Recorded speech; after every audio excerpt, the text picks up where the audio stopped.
aga me saame sulle suuremaks ka selle panna. Aga millest te räägite, mis ma vaatan?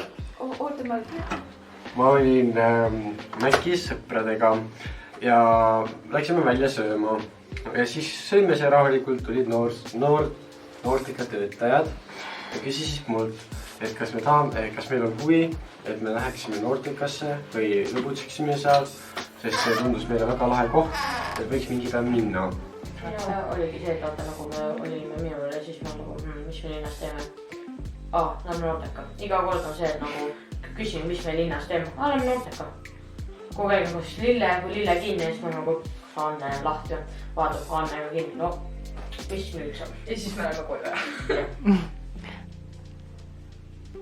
Ja siuke nagu sõbralik, hooliv, tuleb nagu jutukas siuke nagu tuleb sinuga rääkima, küsib, kuidas nagu et kuidas kooliga läheb ja niimoodi siuke nagu hästi abivalmis inimene nagu. Ma nüüd mõelnud, et see on nagu siuke noortika töötaja või niimoodi.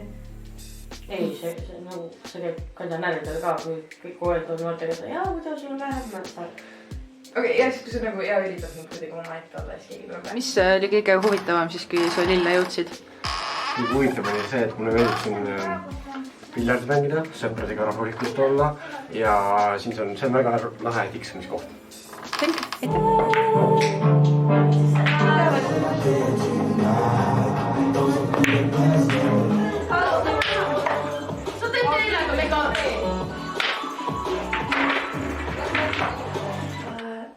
Noortekas võiks kindlasti käia sellepärast, et kui sa tuled siia sisse, siia ruumi, siis põhimõtteliselt võetakse kohe omaks, ütleme ausalt, kes siin on käinud ja on halb mulje jäänud, siis tulge uuesti, sest siin sul tuleb väga kiiresti sõpru, rõõmu juurde kindlasti ja uusi tegevusi, mida teha, mitte kodus passida.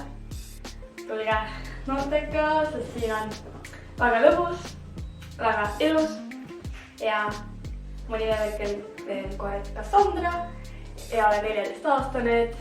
Tšau! Sest need tunneb asja. Siis ma soovitan. Ma saasin. Sa tahtsid peale siis käega Ma tegin ja see oli, me võime vaadata, äkki ma midagi oskan aidata protsentod.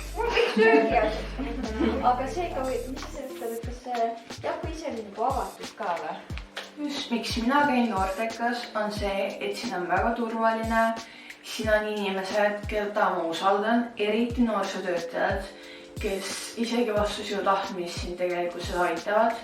Näiteks, kui sul valutab kuskilt ja sa tõesti ei suuda või sa oled tulnud siia salale, nii et su vanemad ei tea, siis nad on väga toetav tugi, sest nad reaalselt aitavad. Nad räägivad ise kas või vanematega ja see on minu jaoks nii super vibe.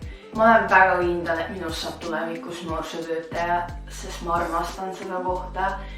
Ma reaalselt isegi, kui ma ei saa siin väga palju käia, siis see on mu südames. Ma reaalselt armastan seda kohta. Ma armastan kõike, mis noortekas teeb. Eriti kui on mingi, et sa saad olla vabatahtlik kuskil.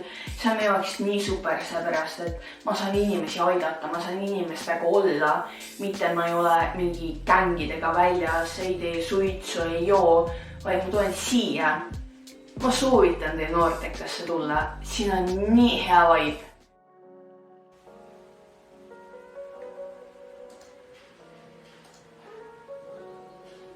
Siis Elina Tall. Ma olen noorsootöötaja Tartu Noorsootöökeskuses. Mina olen Liisa. Mina olen töötanud siinsamas Lille noortekeskuses juba alles üle aasta natukene. Mina olen Helene, Tartu Noorsootöökeskuse arendusjuht ja sellel positsioonil olen ma veebruarist, kui ma nüüd ei eksi. Aga Tartu Noorsootöökeskuses olen olnud alates algusest ja juba enne seda. And Sarah, what are you doing with this camera?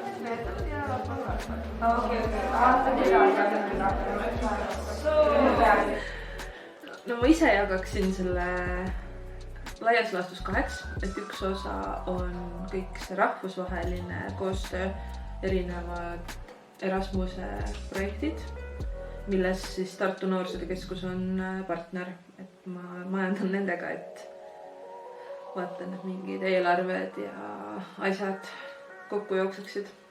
Ja teine pool on suursündmused, et ma ei saa öelda, et ma korraldan, sest et teised korraldavad ka, aga ma nii-öelda juhin tiimi, korraldamise tiimi. Ja nipet-näpet teen muudki. Ja mul on 2 väga toredat kolleegi, kellega me tegeleme asutuse turunduse ja sotsiaalmeedia ja veebilehtede ja asjadega.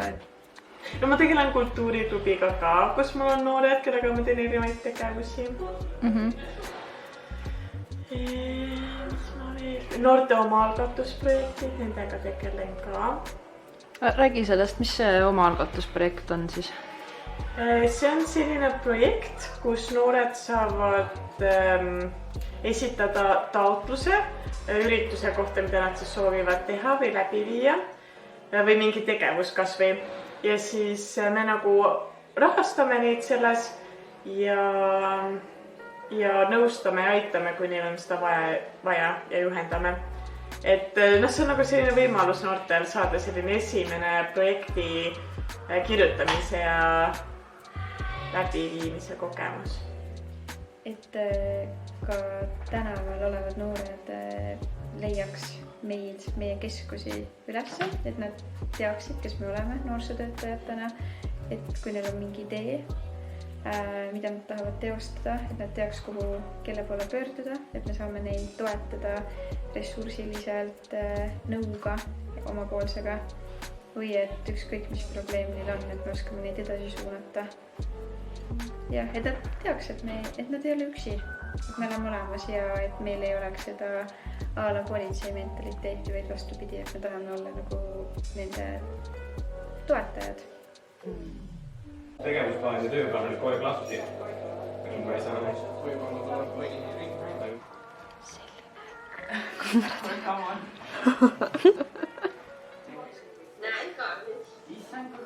Kindlasti ongi see teavitustöö, mis me oleme siin aastatega teinud, et me päris palju koolides käinud ja päris palju sellist lobitööd teinud ikkagi, et kes me oleme ja millega me tegeleme ja Aga kas see on veel seda, et sa pead nagu tõestama või kuskil rääkima, et mis see noorsootöö ikkagi siis nüüd on ja mida me teeme? Mina isiklikult kahjuks tunnen küll, et praegu ikkagi veel peab nagu selgitama, et mis see noorsootöö on ja mis see noortekeskus on. See ei ole selline hirmus koht, kus käivad ka ainult mingid kindlad noored, kellel on mingid kindlad vajadused, vaid et see ongi kõikidele mõeldud ja kõik teevad midagi endale.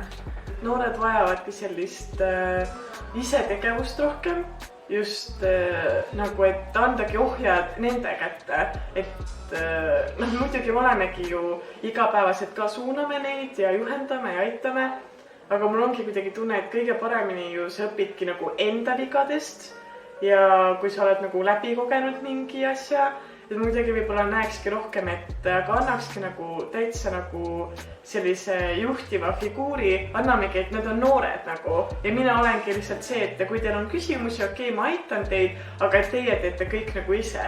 Noorel ei ole väga kelle poole vajadusel pöörduda, et noor ei julge tegelikult pöörduda päriselt täiskasvanu poole, kui teil on abi vaja. Et kuidagi on see kogemus või tunnetus noorel, et on ära hirmutatud. Ja siis, jah. Ja siis kuidagi, et see usaldus nagu jällegi taastuks, sellega läheb aega. Mida ma endale ütleks? Aga võib-olla ma ütlekski, et ole eneskindel, ole sina ise ja võib-olla ma rõhukski sellele, et ole nagu sina ise. Et ära ürita olla nagu ekstravert, kui sa seda tegelikult ei ole. Et tegelikult ju nagu introverdid lähevad ka väga noortele peale, et nad saavadki ju siis klapi nende noortega, kes ka võib-olla ei ole nii nagu emotsionaalselt nagu kuidagi selline väljapoole, vaid rohkem on võib-olla sissepoole. Võib-olla seda. siis mul algul võib-olla oli tunne, et oh jee, nii nüüd läheb, on ju noored ja tegevused, aga siis ma sain nagu suht kiirelt aru ka, et tegelikult nagu kui on energiat, siis ma olen selline, kui ei ole, siis ma ei ole, et see ongi kõik väga okei. Et jah. On see, et enesekehtestamisega tuleb väga palju vaeva näha, et leida see õige balanss. Et noored austaks sind, ehk siis antud hetkel mind kui noorsootöötajat ja teisi enda ümber ja seda keskkonda, aga niimoodi, et nad ei hakkaks, kui ma neid korrale kutsun või neid nii-öelda korrigeerin, et nad ikkagi suhtleks muga edasi. Ja et nad nagu ise tunnevad, et nad tahavad veel proovida ja katsetada. Et jah. Mama's always on the news. I try to keep you sheltered from it. Now it seems the harder that I try to do that, the more it backfires on me. All the things growing up is daddy had to see. Daddy don't want you to see, but you see just as much as he did. We did not plan it to be this way. Your mother... Ma ei tea, mida ta rääkis just. Appi!